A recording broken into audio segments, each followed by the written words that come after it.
Yep. Oh.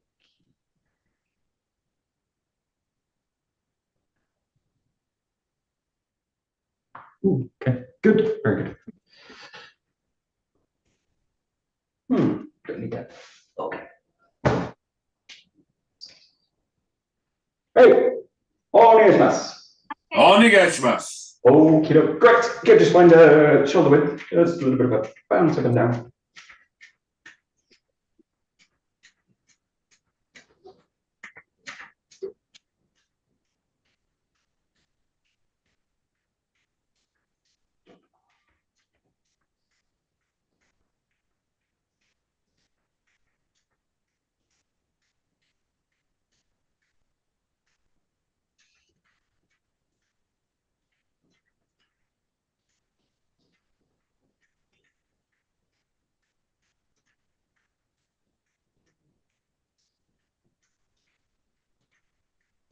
Down, letting the feet settle. Should release out the shoulders and the arms. A little bit of an impulse down, let it settle.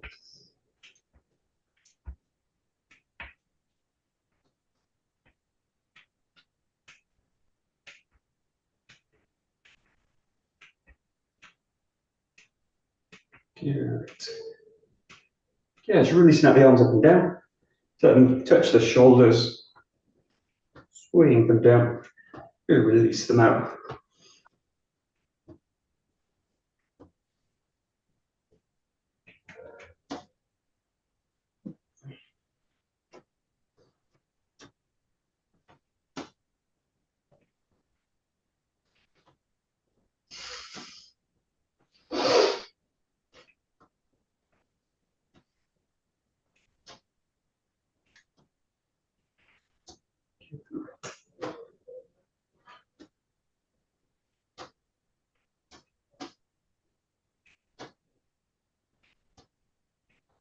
Yeah, open up across the chest.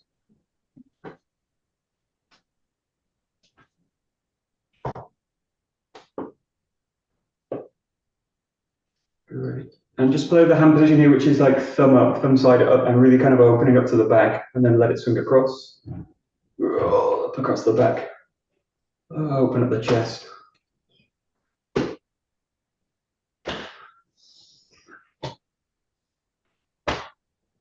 Great. And then keep that same hand position, just play with a little bit of diagonal work. Take the chest a little bit one side.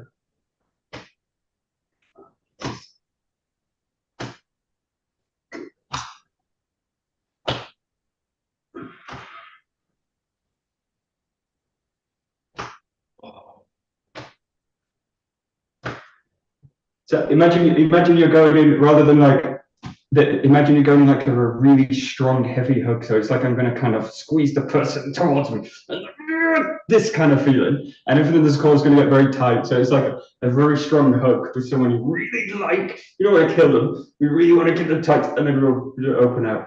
Really kind of strong active. So you're looking for really the core to be active, not really the front, not the kind of surface level of the core, but the spine. Whole bracing part of the musculature in the back.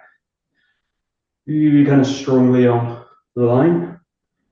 That's it.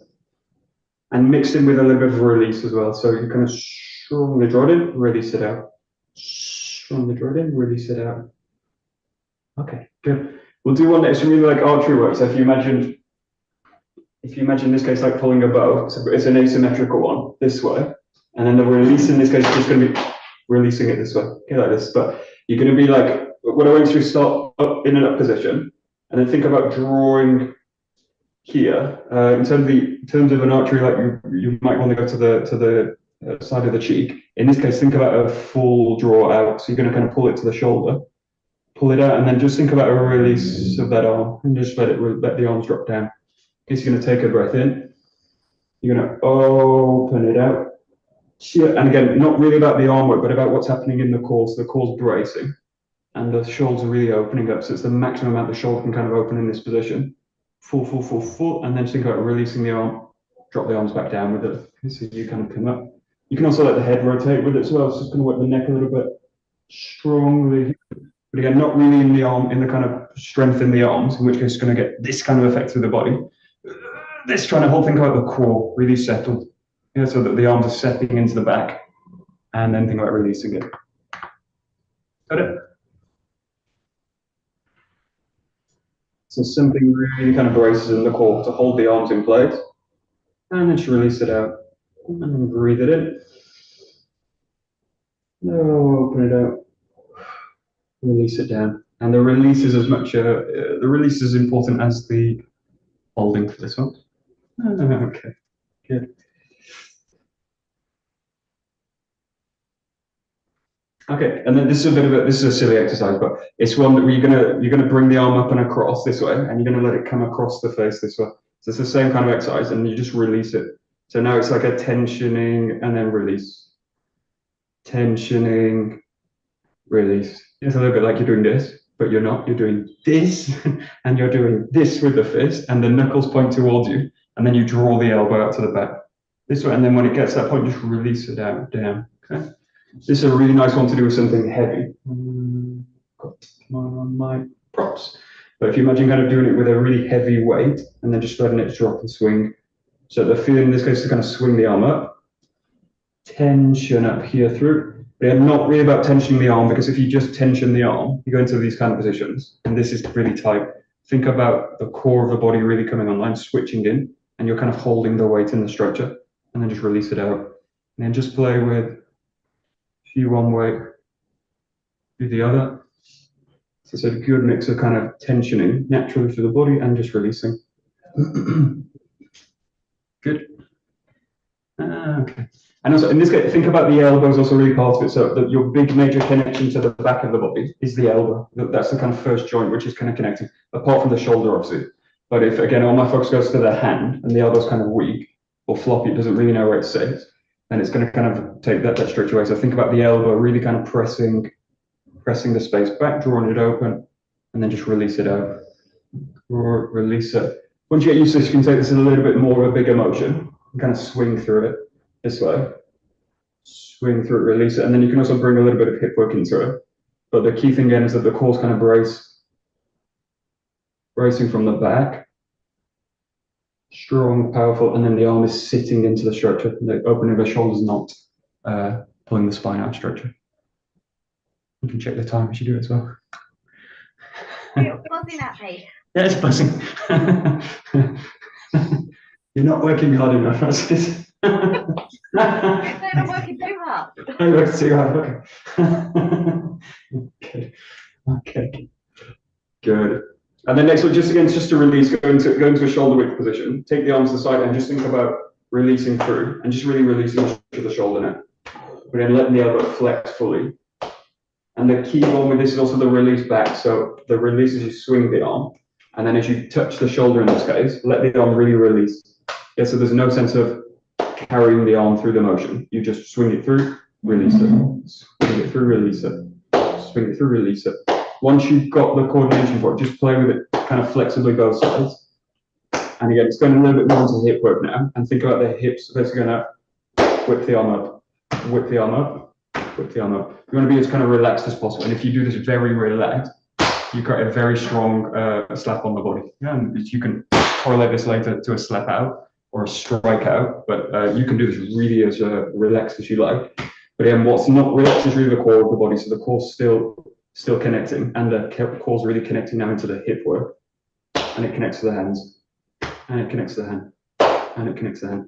And once you've got this, just play a little bit with it. Just be a little bit careful with it, but send the arm to different places. So the shoulders are really good one to work with, but you can also send it to the hip, send it to the rib, send it over the shoulder. Here, but that same sense. The movement. Don't hit yourself too hard. Don't hit yourself somewhere where it'll really hurt. Obvious ones. There's a couple of obvious areas you don't want to go to. Okay, good. Next one is really just for again to release down. Again, just involving the hips, come down. We won't do too many of these because it can be a tricky one to deal with. But think about just releasing it down for the thighs.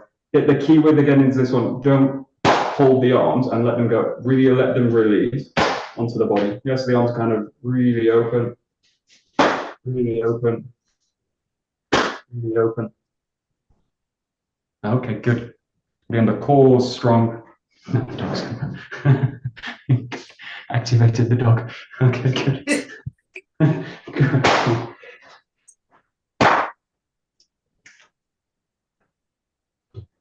So what's good about these kind of percussive impacts is they get the body into a state that I want with weapon work, which is not really like totally relaxed. So sometimes the kind of swinging action, they can go into a movement which is like this kind of posture and kind of release the body. But it tends to be more with these kind of percussive movements. The body goes into much more of a state that you want to kind of use later, the kind of percussive impact work out from the body. So just play the sense that the core is really stable as you do it. Core is really stable. And that the feedback in this case is what's happening through the rest of the structure as you do it. Yeah, good. Okay, good. Good. Okay, good. And then the next one, just for the hips, is a bit of a strain, but you bring the hip towards the hand and you just gently keep the hip a little bit. It's a little bit of a sideways hip movement. And keep the arm nice and soft, just playing with a loose fist. And you can play with different parts. You can play with the knuckle part, you can play with the hammer part, you can play with the back part of the hand. This area is kind of really pretty tough part of the body, so you can really hammer away at it a little bit. And then just go a little bit softer, go down into the thigh. You're going to work just the inner thigh first. Then pretty tough parts of the body, you can take it quite strong. Good. Go to the inside, go to the outside of the thigh and the leg. A little bit working up and down. Don't go anywhere near the knee in this case, just look after the knee. Good. And then for the knee, open the hand up, just gently on the kneecaps. Go to the side, go to the outside. With an open palm. That's it. Good. Good. Now the dog's really okay, good. Like to keep in the palm, go to the shin bone, and down the shin bone, then work the inside.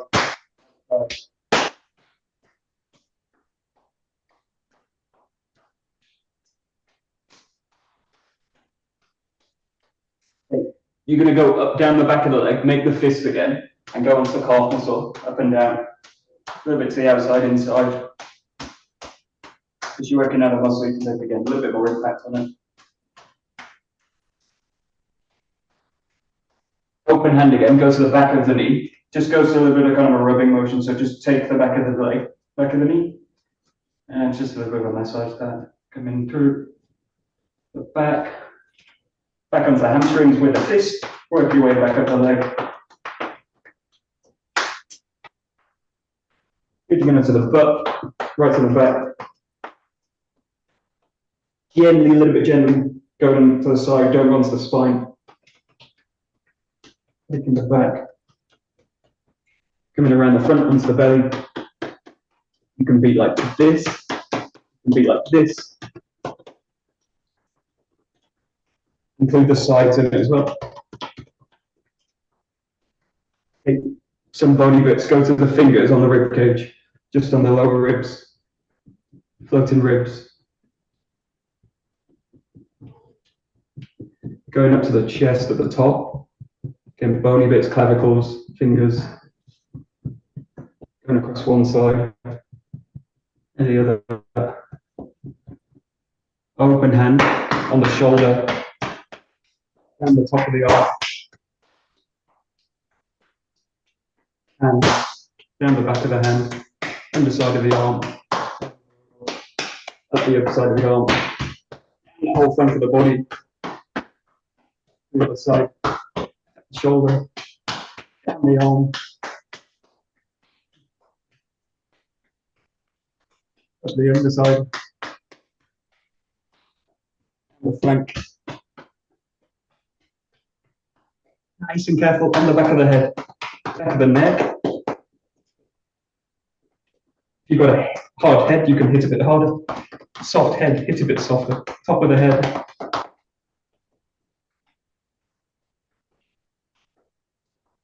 Okay, Hands don't slap now, go to the eyes, just go into the eye socket, gently rub circles, and you can also press in gently. Hopefully you've not got glasses on. If you've got glasses, oh wait, yeah. If you've got glasses on, take them off. Health and safety. Onto the cheeks.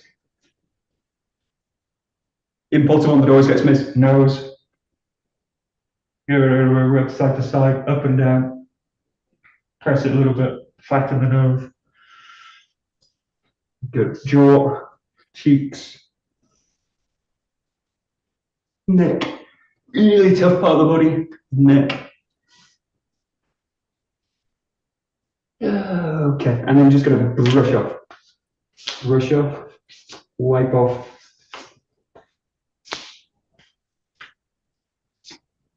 Okay, and then we'll just do the arms for this one. This is basically taking the skin, so you're going to take the wrist and you're just going to rotate through the forearm.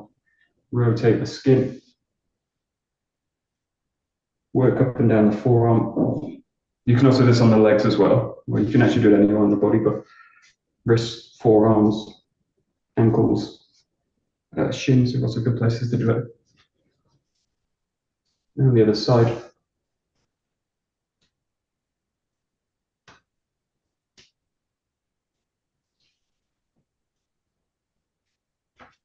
Okay, good. And the last few just with the hands, just taking the fingers over, step back. On the other side. Yeah, taking them out, pressure out the palm, keep the arm straight, lengthen the fingers towards the shoulder. And to the other side, pressure out the palm, straight on. Good, making a light fist, loose fist, don't go too tight with it, and then think about pulling the back of the fist towards the armpit. Again, straightened arm, take the length out of the arm. And the side, loose fist. Drawing back down the arm towards the armpit. And the last one here, take the palm out, fingers down. Thinking this one, taking the fingers a little bit inside and also a little bit outside, just exploring that joint. Through the shoulder. And then the other side.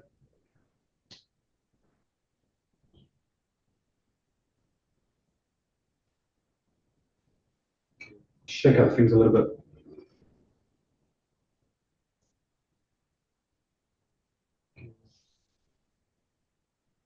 Good. Stretch them out. Think about really, as full as you can, straighten the hand out. Think about really spreading the fingers away from each other as well. I'm going into the feet today as you're doing it. Think about just spreading the feet. So people have problems with it, but think about really kind of spreading the foot as wide as you can, kind of separating the toes. Pull them out of the, also play with two things, pulling the toes out of the ground. So then the first start in terms of mobility, being able to pull the toes up, and then think about spreading them away from each other. So if you think about doing the same thing with the hands, pulling the fingers up, spreading them away, pulling the toes up, spreading them away.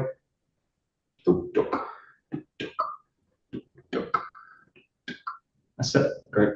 That's it. Last one's just a forearm kill. So you're going to tighten the elbows to the body, and this time it's like you're throwing something down. So you've got something in the grip. Tighten the forearm, and then think about releasing it out. Tighten it, release it, and all the time keep this tight to the body. So this is really just to target the forearms. Especially good for sword work. Really strong forearms are good.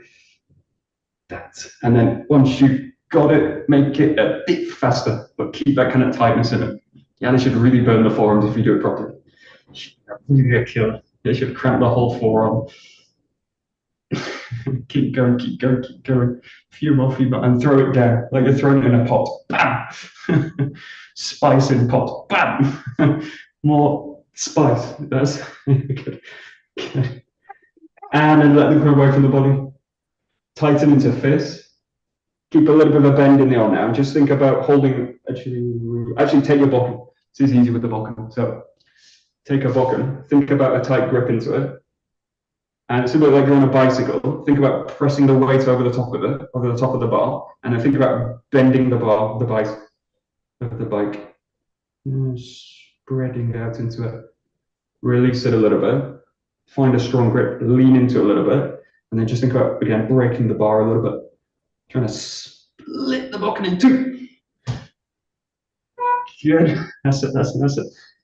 Good. And the next one is just to kind of take that position, and then just for the hips, just to mobilize the hips a little bit. Keep this strong, so keep the grip strong. Keep the center of the body again engaged, and then just think about engaging this, gauging the hip.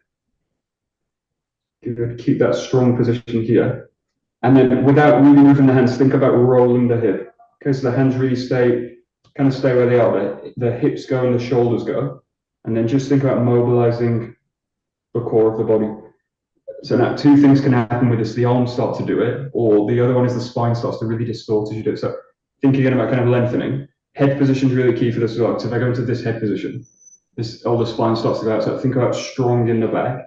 Really include the back of the neck and the head in the spine. And then think about just the kind of winding motion. Okay, the best way.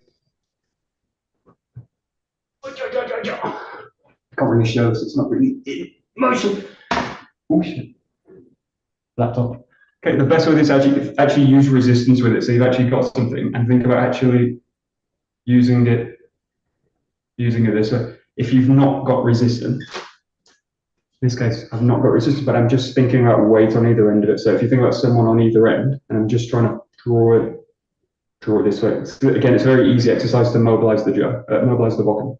There's nothing to it, but if you think about actively trying to engage the body for a little bit of a heavier movement, that's really the kind of quality you're looking for. Again, hips mobilize, shoulders mobilize, hands stay strong. That's it. Good.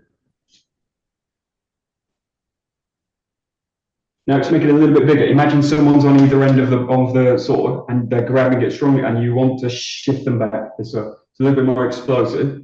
Think that they're holding onto the end of it, and I want to use this to take it back this way. Again, very easy to do like this, but think about there's actually weight in it, and I actually want to just engage the body with it. Just engage the body with it this way. Maybe just trying to take them over to that side. Yeah, that's it. So again, what's going to do is really the core of the body.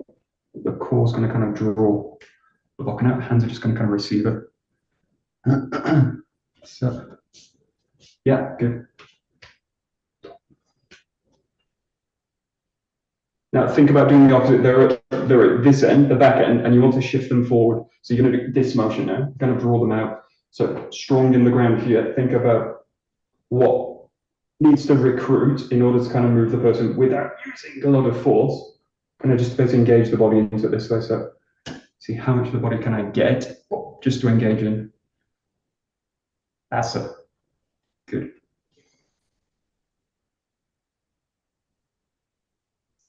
Good.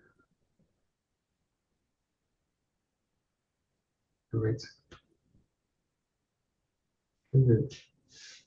Okay, perfect. Good. We'll just go into a little bit of 𝗧𝗪𝗧 work. So just working with the first 𝗧𝗪𝗧. In this case, what I want you to really explore is a sense of elasticity through the body. So think about really taking your time with this position. Think about drawing the core up, and then think about just releasing it down.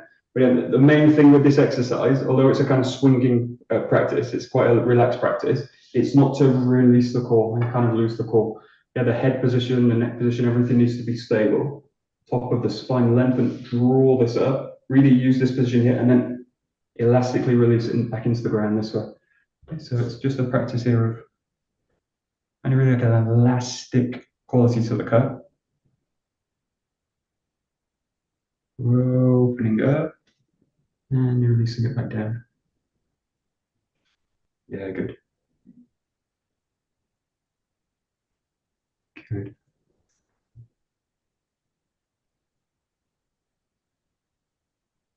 Okay, yeah, good. Good. And again, the major joint with this, or one of the most important joints, is actually the elbow. And again, the position of it will really affect the exercise. If I pull the elbows out away from the body, the chest goes into this position, and I lose the connection to the hip and the shoulder. So think about in this position, I don't want to close the elbows up to the body, in which case also distorts the body, but I want to sense that the hip is actually going to communicate down this whole flank of the body and use it to draw down. So think about just pressing the elbow up into space and then just drawing it back down. Okay, but if I press it up and open it, then it's going to pull Just going to pull that connection a little bit away from the back. Yeah, so just explore a little bit. There's like two tight, there's two open, and there's something in the middle where it's just where the elbows connecting into the structure.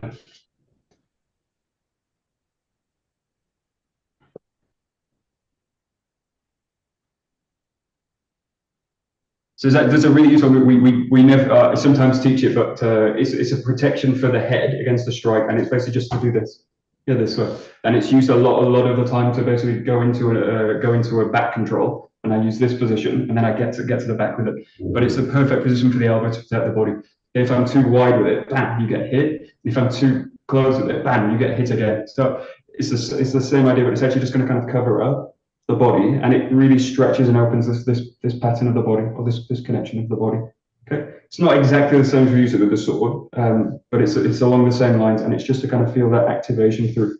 Now that's a really strong position also. If I'm in this position to drive the elbow back down into the body, and again, if I go into this position, this starts to open out, changes it. And if I go to this position, it starts to twist the spine. So I want to just this, and it's going to kind of lengthen that whole area, activate it. Yeah, and then you've got weight in the elbow to actually drive down. And it's just a very useful defense for the head. Sometimes we do a lot of this one cutting across, but this one's also really useful in terms of head defenses. This one. Yeah, they're all kind of useful, but again, they all use the elbow. Yeah, and they all lead to elbow strike. Not something we do a lot, but very useful. And then again, if you come back to the bokken, just play with that kind of feeling. So this kind of feeling, it's a little bit different. It's more open. I don't want to go into this kind of position and close the body, but it's just that feeling that whole flank of the body is really active. And because now you've got both sides of the body, it's a different function of movement. It's not a protective gesture. It's just to draw up the body this way, but just keep that connection down the elbows to the hips. That's it. Yeah. Good. That's it.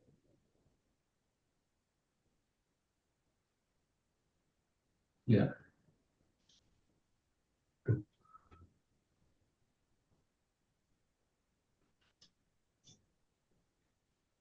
Great. And then if you think about the kind of sharp bone in the forearm, so that connecting to the elbow here, right into the blade side of the hand, think about this being very sharp. And again, with this kind of movement, it's kind of cutting the space. It's kind of cutting the space to do it. And with the bokken work, so it's the same kind of feeling. So the grip that I use in this is to really activate that part of the hand. Okay, if I go into a hammer grip, I kind of lose that because I go into kind of this kind of movement. And what I want to go into is really this kind of movement. So the sharp blade of the forearm, that bone of the forearm, is really kind of actively cutting through the space. So again, just play with this as a swinging motion, but think about that part of the forearm, that bladed, the bladed sharp part of the forearm is really kind of cutting the space. And in terms of when we go to Tegatana and use the hand, it's also including the forearm in that kind of quality. And what I want to do is really kind of get that from the sword work. And it's not something that will come if I have a kind of a grip which is something different from the kind of grip of the sword. So I'm trying to really kind of link the sword into the body.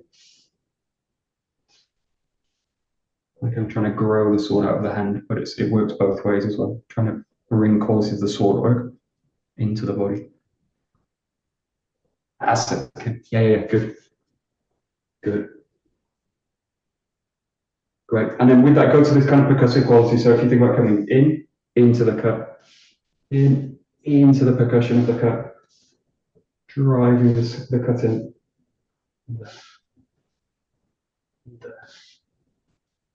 And again, just use that setup. Check the position of the elbows, check the position of the body, position of the head on the neck, on the spine. Okay.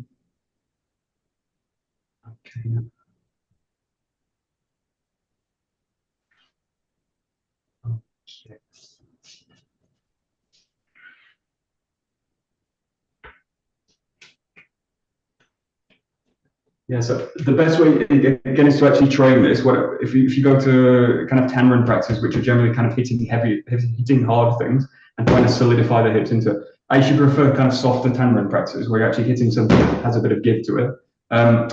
The best way is just to practice, actually just practice hitting something. It doesn't even have to be hard, but what I'm trying to get in this case is that I'm actually percussing the ground. So I'm percussing the bokken into the ground. If I go too low with this, then something like this happens. And the body kind of leans into it. And then I miss the ground basically with the percussion. So the percussion in this case is just above the level of the hip. And I'm going to settle the hip into the ground. And just as I do it, then the focus comes in. So I'm looking to give a strong kind of ledge or table for the bokken to percuss into. And if I kind of miss that, I really miss the percussive aspect of the strike. So think about it really creating a base and then really striking into it. So the feeling is really as if you hit the ground. That's really the quality of the cut in this case. And then kind of Tenrin practices, striking practice will just kind of give you a lot more feedback than doing it solo will. But you can, once you've got the feeling for it, practice it solo totally. Yes, good. Cool. Okay, good. That's it. Good. Good. And then the other aspect of the Tenrin practice, which is useful, is what happens after the cut. So a lot of, if the sword on the Tenrin object goes like bounces out, then I know I'm not stable in the upper body. The mistake in that case is to try and stabilize the upper body and brace the body to do it. What I need to do is actually just release down more. So what I'm looking to do is actually just let the sword drop in and be stable enough in the grip so that it doesn't kind of reverse back up to the ground. So think about that the feedback in the cut in the first 𝗧𝗪𝗡 is super clear, but it can go miss. It can go, again, it's one of these that the feedback can go under the radar. Something like this happening. Yeah, the body kind of bouncing up. The second one is that I'm kind of pushing down into it. Yeah, so something like this, and then I'm kind of doing this. So it's either like or it's this, and what I'm looking for is just boom. Yeah, and there's still a flexibility in the wrist and the hand, but it's just stable. So what I'm looking to do is just bring it down and stabilize it, bring it down and stabilize it, and not to allow this to happen, and not to allow this to happen, and basically push it. So it's a very subtle kind of feedback. The body, and I've got to really be sensitive to it. And then the easy way to practice is just to hit things with it. So that's the easy way. Hard way is just to be sensitive to it, but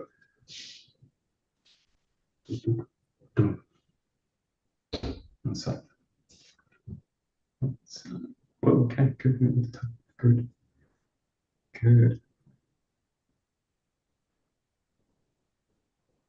Okay, then the one with the 𝘱𝘰𝘦𝘦𝘥, which is really precise for the 𝘱𝘰𝘦𝘦, which is why it's such a great exercise, is check this feedback. So the feedback on the 𝘱𝘰𝘦𝘦 is whether I can just pass the sword straight through the center line and finish on the center line. You know, so what you're looking to do is really stabilize the cut in a way where it just aligns to the center.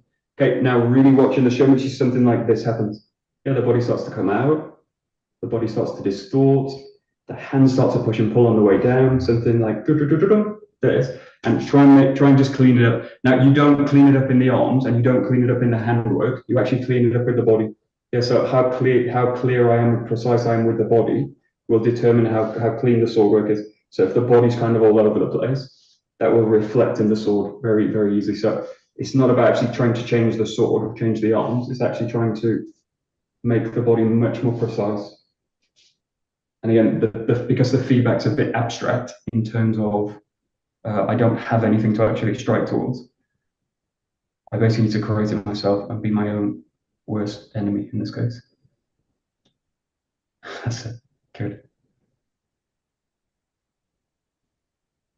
And the only real way you can do this is do it with a mirror. Do it to like or a dark glass or something, or do it to the camera. Actually, just feel what happens.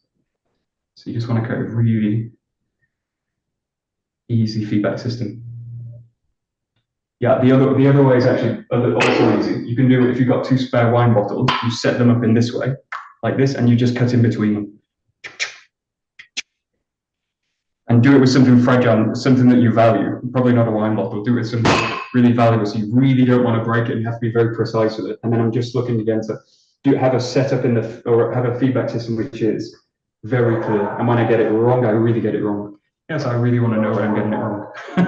So you can also play with that. You can have do it between a chair, do it between 2 wine bottles, do it between a door frame or something, but be really kind of consistently precise with it.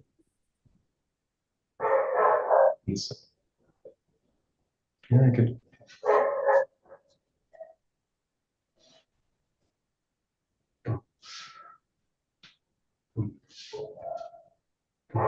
Okay, now with that precision, think about taking it into just one movement. So normally when we do the kind of Kihon practice, we kind of pause at the back and then engage into it. Again, really a useful setup for the practice in terms of the structure, feeling the back, getting the hips in place, going into the cut. Okay, but now playing with it really just as one movement. So fundamentally, it's just a raise and a cut. Raise and cut. And this is really going to challenge the body to kind of stay elastically connected. So I don't want to stop the body at any point. And I don't want the hips to lock in place. I just want the hips to drive back and drive in, drive back and drive in. And I'm looking for something, again, very elastic, but still lengthening the upper body. So, and again, the kind of misalignments that I've got through the body will be exaggerated when I try and take this into a little bit more flexible pattern. Or if I had a little bit more power to it or a little bit more speed, all of those are just kind of tests on my ability to align. In this case, a very clear alignment to the ground. So, good. Yeah, good. Got it, got it, got it. Good.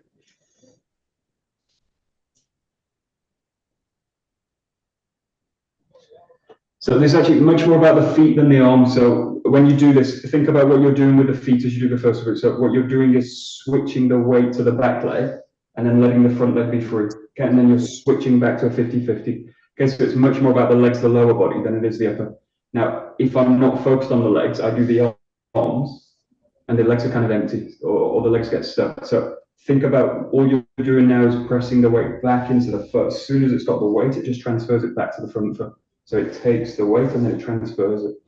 Takes the weight and it transfers it. Now, if I can time the arm work to the leg work, then you've got more of a unified body.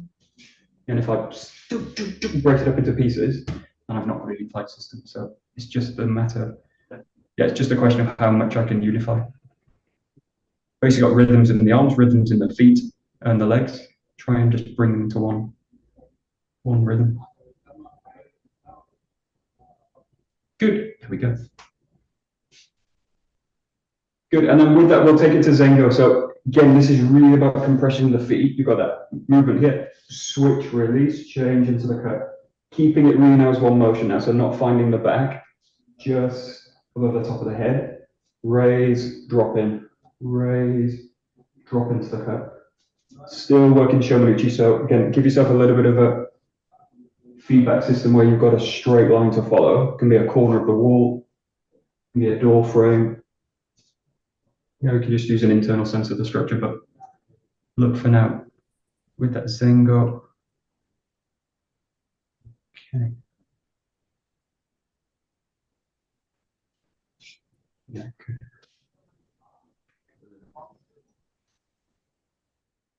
Oh.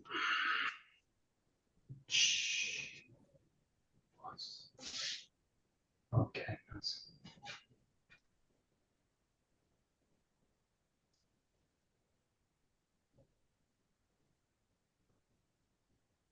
Okay.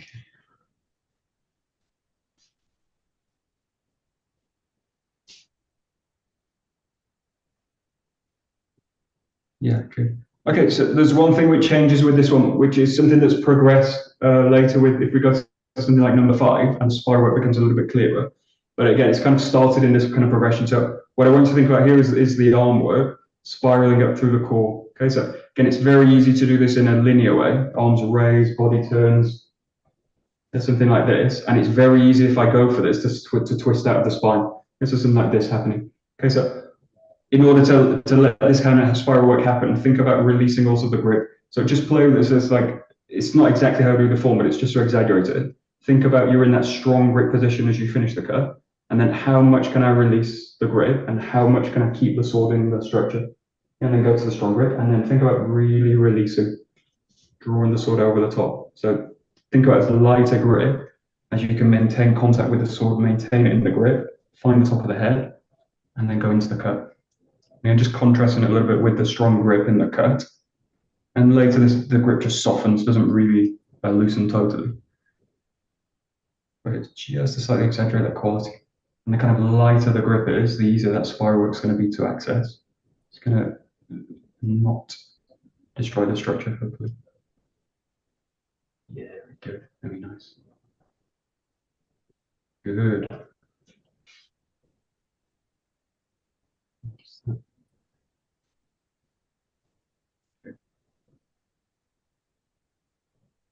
Good.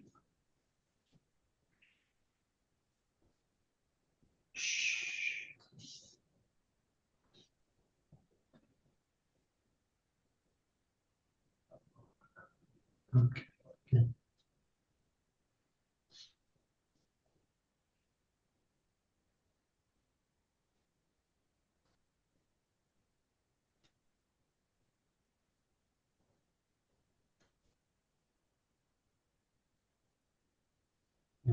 Good. Good. And then just shift the focus a little bit more to the legs. Now think about this. The key thing with this motion is again that the hips don't get stuck and then the arms finish the movement. So what tends to happen is I rush the rotation with catch up. And the arms catch up. And the arms catch up. But in that case, I'm doing like an isolated arm movement rather than a whole body movement. So think about, in this case, just engage the hip into the cut. It's the same thing you do with the first 𝗧𝗪𝗡. Engage into the cut. Now, as you do this, do it with the rotation as well. So this, and then engage into the cut with the hip. Find the position, engage.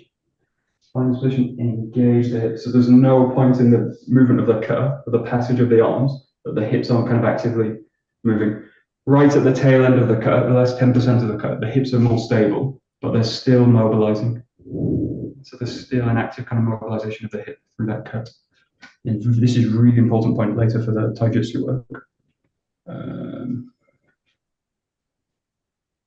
It's just a question of kind of keep the hips mobilizing and not isolate the arms basically from the body. Yes, good.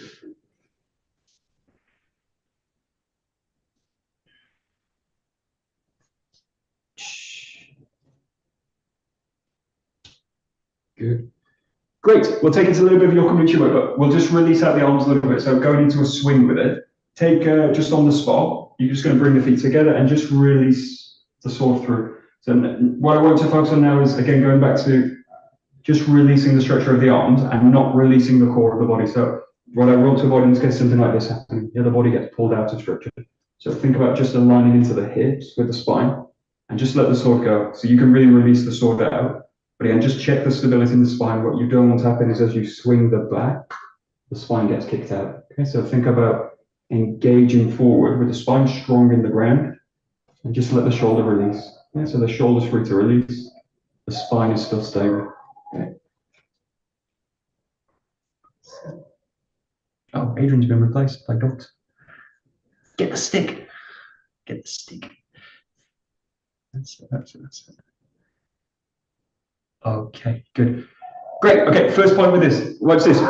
Try and avoid doing this. Kind of swinging around the head, something like that. Think about, in this case, you're taking the 𝘱𝘠𝘢𝘴 work, which is like center line work, but you're just going to take it a little bit more circular. So this pattern now goes to here.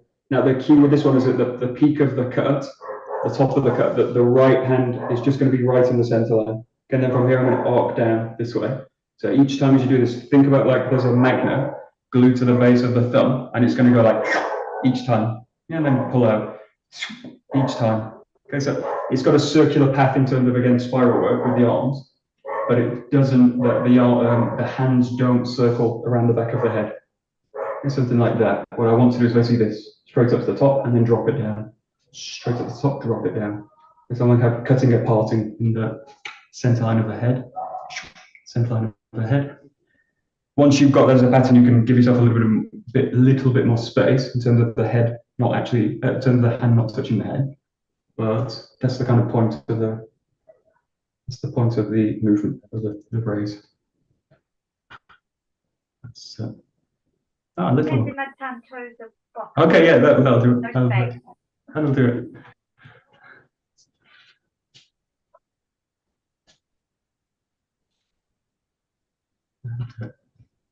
Yeah, good.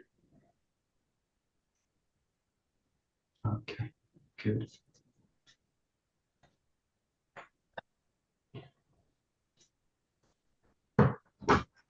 Okay, good.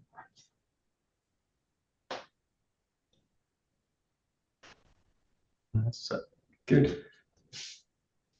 Okay, dokie.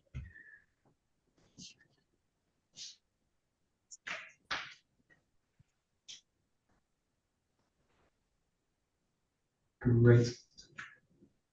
Good. Now it's just taking it into the cut. So think about just placing the sword down. So I'm not going to add the percussion yet. I'm just going to go into that position and just settle the hip. Get to that position, just settle the hip. So now the timing is this. There's just before you enter the cut, the hips are stable. Yes, I want the feet, the hips to be stable. And I want to just draw the sword down into it. Again, the feedback on this is whether the hip is actually being pulled out. Okay, or I'm leaking the hip work to the back, something like this. Or two ways I can under rotate the hip, in which case I go into this position and the body gets pulled out, or I can over rotate and the body gets pulled into a strange twisted position again this way. So it's just the extent of which I can open up the hip comfortably, let the sword sit into it. Hips are more open now than in the 𝘱𝘠𝘢𝘵. So your 𝘱𝘠𝘢𝘵 is around about here, your 𝘭𝘠𝘢𝘕, hips are a little bit more open, a little bit more open, a little bit more open. Yes, good.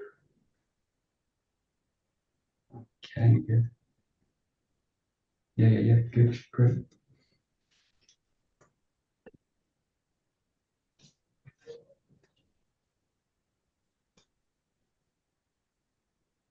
Okay, perfect.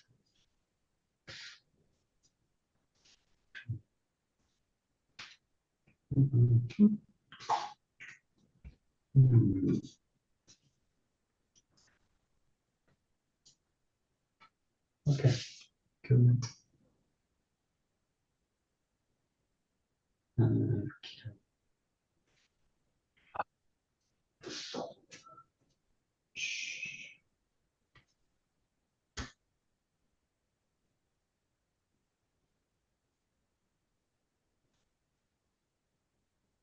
Okay, good. We'll just go into one pattern with this, which is working like you'll do the second 𝗧𝗪𝗡, but open it into a 𝘥𝘠𝘦𝘴. So you're going to draw the sword back up to the top, here with the step, and then come through straight into a 𝘥𝘠𝘦𝘴 in this case. So I'm not going to touch the spine with this one. I'm just going to draw the sword up to the top, this position, and then think about kind of an elastic release down into the cut. And I'm a little bit more open to the hip work, and I'm cutting down into a 𝘥𝘠𝘦𝘴 line with it. So think about driving the hips to the back, sword comes up with it, and think about drawing the sword in straight into the ground this way. And the feedback on this is, again, what happens to the spine? What happens to the structure after the cut? Am I being pulled out? Am I being pulled forward? Is the sword bouncing out of the ground? Am I pushing the sword into the ground? Or can I just let the sword settle on the ground? That's just okay, let's see.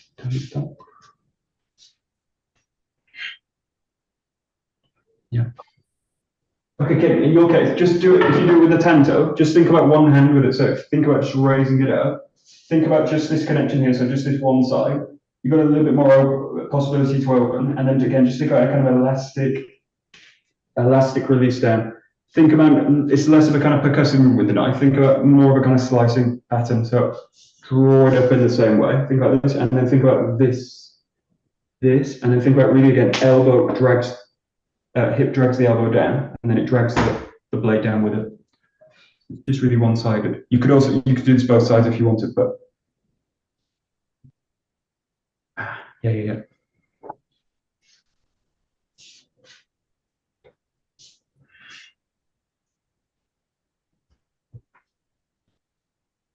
Very good.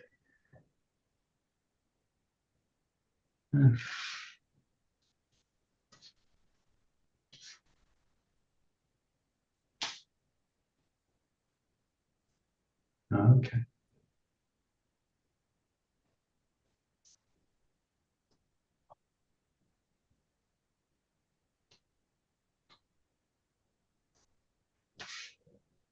Yeah, and again, this issue of the elbow comes up again. So if I'm used to a pattern of kind of opening the shoulder opening the elbows up. Then if I go into number 2 and I open them up, it also comes into this pattern this way.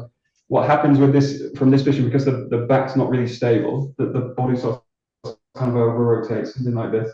And then I lose the sense of the kamae in the posture. So you think about the sharpness in the forearm, this kind of pattern. Yes, I'm drawing it up, but the arm's really in a protective position for the head, rather than this position, where the hand starts to pass somewhere behind the head, and then I go into this position.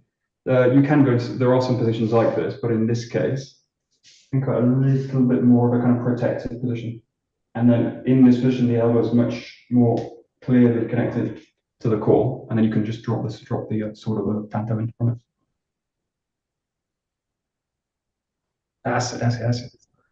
Wow, that's it. Yeah, good. That's it. Yeah, good. Okay, we'll go to a pattern with it, which is, I'll show you one for the knife kin, but in this case, coming up to the top, you're going to cut in 𝘥𝘢𝘦𝘢. And in this case, we'll just go straight to this form. You're going to release the grip, roll around to the top of the head, and then cut to the back. Okay, so in this case, it's for the 𝘥𝘢𝘦𝘢 to step back, 𝘥𝘢𝘦𝘢, rotate all the way to the back, cutting on the right side, this way. Okay, for the tanto, this goes the same. Keep the right hand, keep it in the right hand. You're going to draw it up here. You're going to slice in with it, and then you do the same thing. Think about rolling around to the back. The blade of the knife goes with it, find the top of the head again, and cut to the back. It's a razor. Cut to the front, rotate around the back, cut to the rear. It's a nice simple pattern. Nice simple pattern. Okay, yeah, good.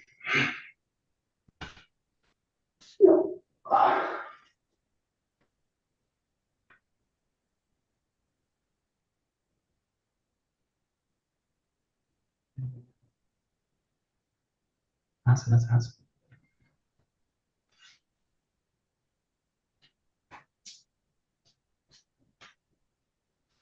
So in a way, this is like the perfect position, tanto or walking, it's the perfect position to draw the sword down, or draw the tanto down. So again, if I screw this up, then I basically add extra movement to it, which is something like this. Here, and then cutting to the back this way. But think you're actually in the perfect position. Here, just drop it down. Okay, so if I can get that drop, and I can link it with the kick, and I can link it with the body coming in, you've got a very strong movement. And then you don't really need any kind of tension in the arm. You can just release the arm with it. So this kind of quality, there's a kind of natural tensioning through the arm, just the way you raise it from the body, from the core. And then you can really just release it down. But then the more I add to the movement, in terms of extra movement or tension, I'm going to start to block it. Okay, so especially with the knife in this case, think about just releasing it through. And if I can just source the power from the movement itself, I've got something quite effective. And it's something you could do all day. That's the kind of feeling with it, right? You can just, yeah, just do it all day. Imagine you have to. That's the best way. You're locked in a room, you have to do it for the next 5 hours. Oh.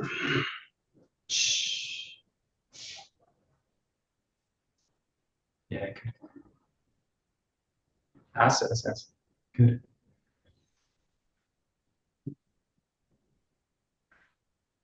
Nice.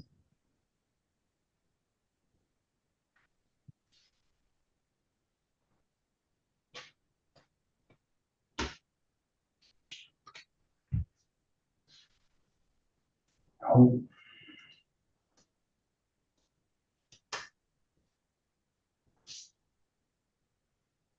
Good.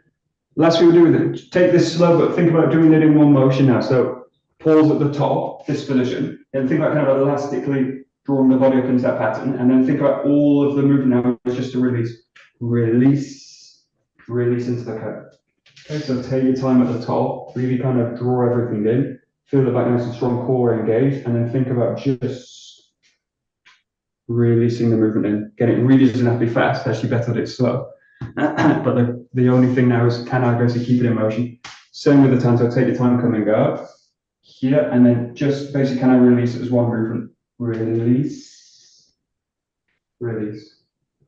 And the whole thing should feel like a kind of long release of the movement. Okay, give it a try. Got it? Kim, don't stab yourself in the head.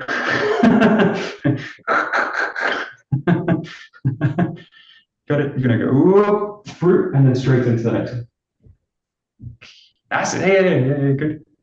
Yeah, now risk like doing it badly, which is like I'm doing it badly anyway. Yeah, that. Yeah, risk doing a little bit that. Yeah, in which case I'm really getting pulled out, and then that is the feedback. So doing it badly is your feedback, and then what I'm looking for is just, okay, can I just add a bit more control into it? Now can I make it a little bit easier? Now can I make it a little bit heavier? Can I make it a little bit more released? And just go into that kind of quality. And half of the problem is really knowing what I'm looking for in the movement. And with lots of qualities like balance, heaviness, suppleness, so they're all kind of qualities that I can train actively.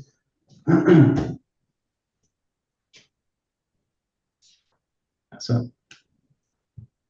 Good. Nice. Good. Yeah, very nice. Good.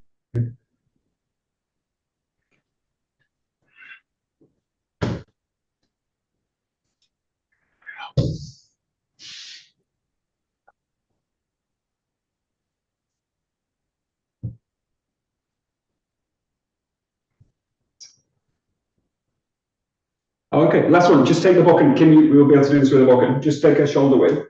Just really to release the shoulder and the hips out a little bit. So just first find a nice strong grip and just release out the elbows a little bit. So just taking a little bit of a pulse down.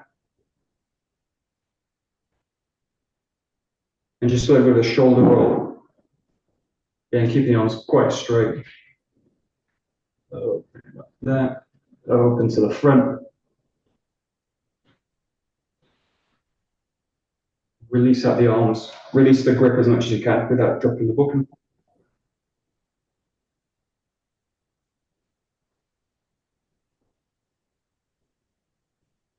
Good. Just a couple of deep breaths wide with the sword. Just bring them up, open the armpits up.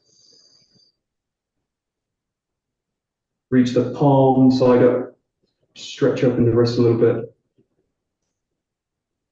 Good. Just add into a little bit of side bend. And the weight.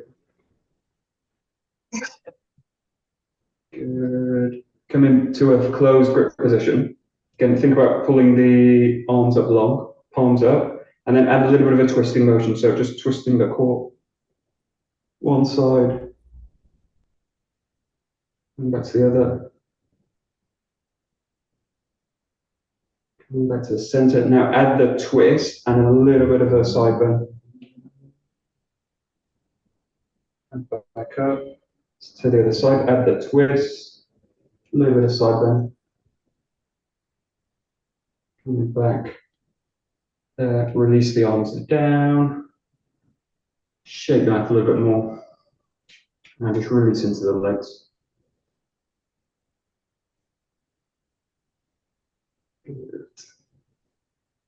Good. Perfect. Great. We will stop right there. Be good. Great.